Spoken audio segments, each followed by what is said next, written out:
उद्धव ठाकरेंनी पंतप्रधान नरेंद्र मोदींसह भारतीय जनता पक्षावर जोरदार हल्लाबोल केला। देशात 4 जूनपासून अच्छे दिन येतील असं ठाकरेंनी म्हटलंय, तर मोदी महाराष्ट्रामध्ये हुकुमशाहीचा प्रचार करतायत असं उद्धव ठाकरे यांनी म्हटलंय।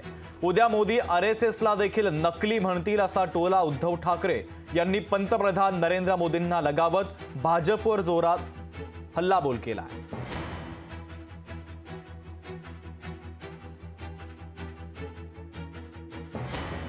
एका घटनाबाह्य सरकारच्या प्रचारासाठी आणि त्यांच्या उमेदवारांसाठी गद्दारांच्या प्रचारासाठी देशात पंतप्रधान येत आहेत। असं कोणताही देश नसेल की घटनाबाह्य आहे। अजूनही सर्वोच्च न्यायालयाचा निकाल आलेला नाही, सर्वोच्च न्यायालयाने ताशेरे मारलेले आहेत, तरी देखील अक्षरशः लाज सोडून प्रधानमंत्री महाराष्ट्रामध्ये येऊन घटनाबाह्य मुख्यमंत्र्यांना, घटनाबाह्य उपमुख्यमंत्र्यांना सोबत घेऊन हे आपल्या हुकुमशाहीचा प्रचार करतात। असा प्रकार कधी कुठे घडलेला नव्हता।